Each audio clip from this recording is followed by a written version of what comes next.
Praise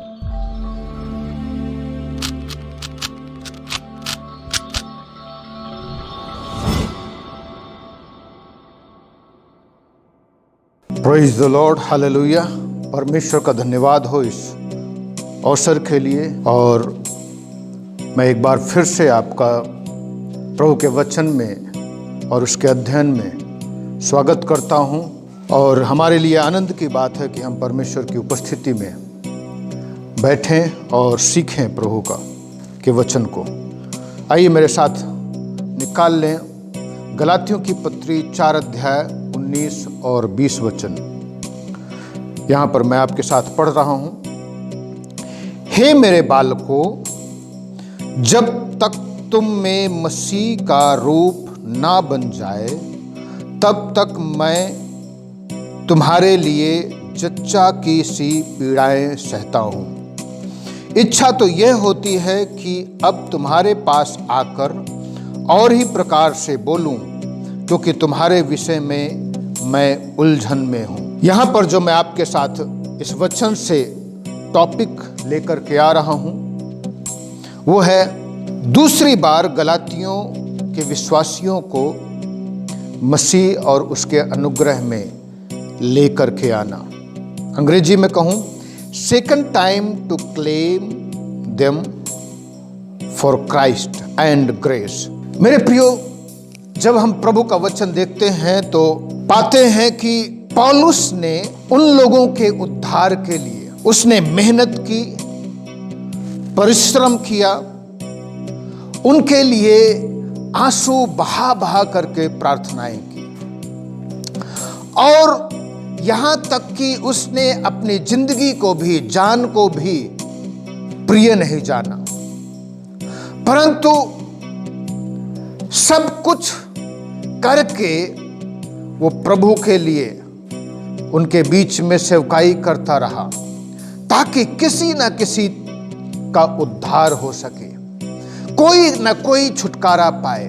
और प्रभु ने उसकी प्रार्थना को और उसकी आराधना को, उसकी सेवकाई को सम्मानित किया। और परमेश्वर ने गलातिया प्रदेश में अपनी सेवकाई को स्थापित किया। परमेश्वर ने इन लोगों को बुलाया और इन लोगों को बचाया। प्रभु ने इन लोगों का उद्धार किया। लेकिन समय अंतराल में जब पौलुस वहां से लौट करके आता है, उसी बीच में यहूदी मत मानने वाले लोग वहां पर पहुंच जाते हैं और उन लोगों को झूठी शिक्षाएं देते हैं। और झूठी शिक्षा यह थी कि जब तक तुम खतना न कराओ, जब तक तुम व्यवस्था का पालन ना करो, तब तक तुम उद्धार नहीं पा सकते हो। और ये चीज उन लोगों के मनों में इतना घर कर गई, उन झूठे शिक्षकों के, कि वो लोग बैकस्लाइड हो रहे थे। जब हम प्रभु का वचन पढ़ते हैं 1 अध्याय के 6 वचन में पौलुस लिखता है, मुझे आश्चर्य होता है कि जिसने तुम्हें मसीह के अनुग्रह में बुलाया उससे तुम इतनी जल्दी फिरकर और ही प्रकार के सुसमाचार की ओर झुकने लगे। तो ये और ही प्रकार का सुसमाचार की ओर झुकना शुरू कर दिया था। और जब हम प्रभु का वचन पढ़ते हैं 5 अध्याय का गलातियों के उसके 4 वचन में, तो यहां पर पौलुस लिखता है, तुम जो व्यवस्था के द्वारा धर्मी ठहरना चाहते हो, मसीह से अलग और अनुग्रह से घिर गए हो। तो ये जो गलातियों के विश्वासी लोग थे, ये जो धर्मी ठहरना चाहते थे, उस व्यवस्था के द्वारा, खतना कराने के द्वारा और तमाम रीति रिवाज, परंपराएं और तमाम संस्कार और तत्व ज्ञान, संसार की बुद्धि, संसार के ज्ञान के अनुसार वो लोग जो उद्धार पाना चाहते थे, वो लोग जो छुटकारा पाना चाहते थे और वो लोग जो धर्मी ठहरना चाहते थे, ये यीशु मसीह के अनुग्रह से गिर गए हैं। मेरे प्रियो, इसलिए पौलुस उन लोगों को लिखता है, क्योंकि उसने मेहनत किया था, परिश्रम किया था, इसलिए पौलुस यहां पर उन लोगों को प्रिय बालक शब्द इस्तेमाल करता है। हे मेरे बालकों। अगर अंग्रेजी बाइबल में हम देखें तो यहां पर पौलुस इस्तेमाल करता है my little children to whom I travail in birth again until Christ be form in you.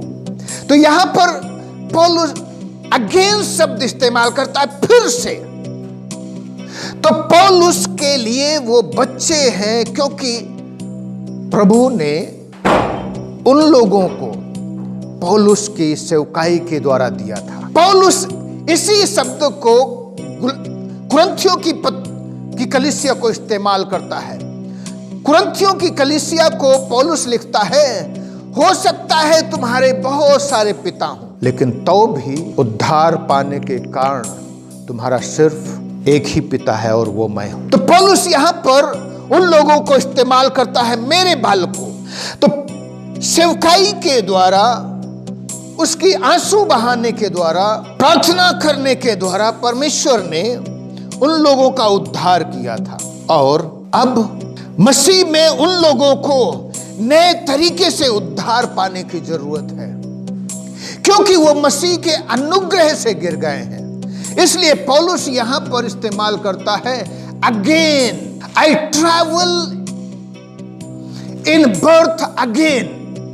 मैं फिर से उस दर्द में से होकर के गुजर रहा हूं। मैं फिर से उस पीड़ा में से होकर के गुजर रहा हूं, जिस प्रकार से एक मां बच्चे को जन्म देते हुए दर्द और पीड़ा से होकर के गुजरती है।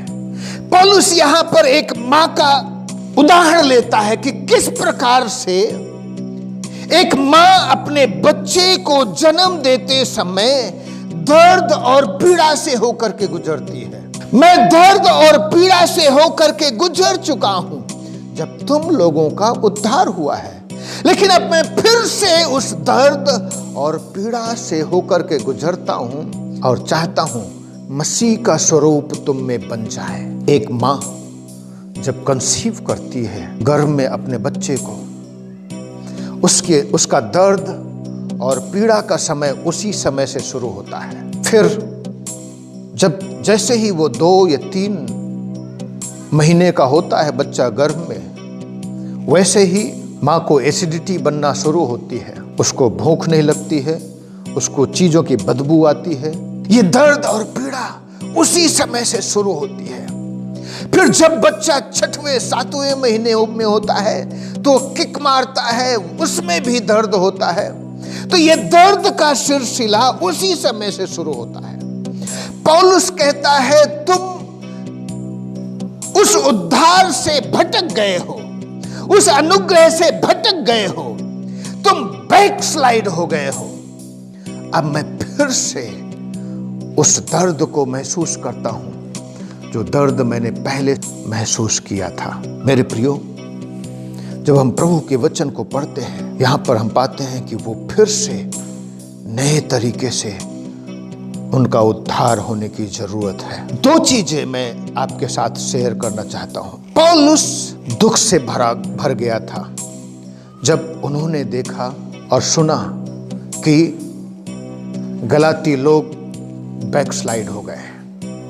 यद्यपि वास्तविक स्थिति के विषय में पता नहीं है पौलुस को, क्योंकि पौलुस 20वें वचन में लिखता है, इच्छा तो यह होती है कि अब तुम्हारे पास आकर और ही प्रकार से बोलूं, क्योंकि तुम्हारे विषय में मैं उलझन में हूं।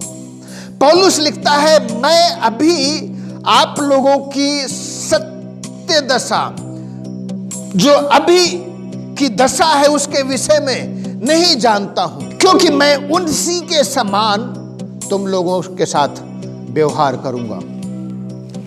अंग्रेजी बाइबल कहती है, I desire to be present with you now and to change my voice, for I stand in doubt of you.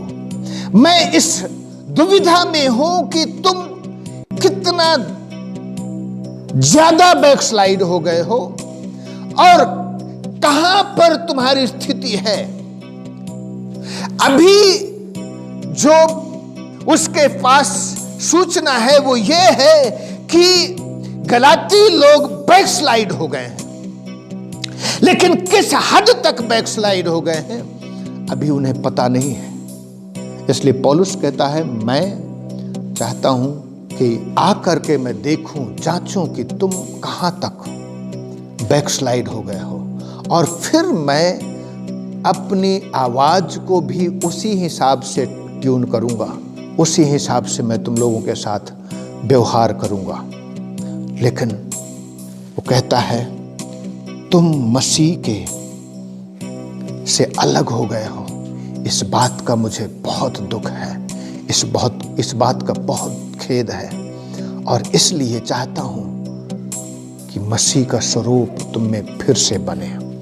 दूसरी चीज पौलुस लिखता है कि मैं इसलिए बहुत दुखी हूं क्योंकि मैंने तुम्हें सही चीज सिखाई है और इसलिए तुम लोगों ने मुझे अपना दुश्मन समझ बैठा है। 4 अध्याय का 16 वचन में पौलुस लिखता है, तो क्या तुमसे सच बोलने के कारण मैं तुम्हारा बैरी बन गया हूं? परमेश्वर का सत्य वचन और सही सुसमाचार सुनाने के कारण क्या मैं तुम लोगों का दुश्मन हो गया हूं? पौलुस बहुत खेदित है, बहुत दुखी है। कह रहा है, तुम लोगों ने मुझे दुश्मन बना लिया है, दुश्मन समझ बैठा है, इसलिए कि मैं सही चीज सिखा रहा हूं और वो लोग तुम्हें मुझसे अलग करना चाहते हैं ताकि तुम उन पर घमंड करो। इन दिनों में भी बहुत सारे लोग जो झूठे शिक्षक हैं, झूठी शिक्षा देने वाले आपके पास आ रहे हैं, आएंगे, आपके घरों में आएंगे, दबे पांव आएंगे, ताकि आप लोगों को सुसमाचार से लौटा करके ले जाएं, ताकि आप लोगों मेरा विरोधी बना दें, ताकि आप लोगों मसीह के उद्धार और उस छुटकारे से ले जाएं। इन दिनों में बहुत तेजी से शैतान काम कर रहा है और बहुत सारे झूठे शिक्षक लोगों को खड़ा कर रहा है शैतान। वो भरमाने वाली आत्माओं के बहकावे में आकर के वो लोग भ्रम में आ जाएंगे और ऐसे ही आप लोगों के पास भी पहुंच जाएंगे और भरमाएंगे। उनके भरमाने में ना आना, पौलुस कहता है, उनके भरमाने में नहीं। प्रभु के वचन में मजबूती के साथ खड़े रहिए ताकि परमेश्वर की आशीषें आपके जीवन में आए और यीशु मसीह के पास जब हम लोग जाएं तो यीशु मसीह कहे, हे धन्य और विश्वास योग्य दास। तो मेरे प्रियो, आइए हम लोग प्रार्थना करें। सर्वशक्तिमान परमेश्वर पिता, मैं तेरा सेवक यीशु के नाम से प्रार्थना करता हूँ प्रभु, तो हम लोगों के जीवन को बचा, हम लोगों को बुद्धि और समझ और ज्ञान दे, ताकि प्रभु हम तमाम झूठे शिक्षकों से बचे और प्रभु विश्वास की सही लीक पर स्थिर खड़े रह सके। प्रभु तो हर एक को आशीष दे, संभाल करके रख। और प्रभु जो जितने लोग तेरा वचन सुनते हैं, यदि उनमें से कोई बीमार है, अपना हाथ बढ़ा करके हर एक को स्पर्श कर, छू करके चंगा कर दे। तो आश्चर्य कर्म कर। धन्यवाद करते तूने प्रार्थना को सुना है। यीशु के नाम से इस विनती प्रार्थना को मांगते हैं, आमीन आमीन। God bless you. प्रभु आप सबको आशीष दे, सबको जय मसीह की।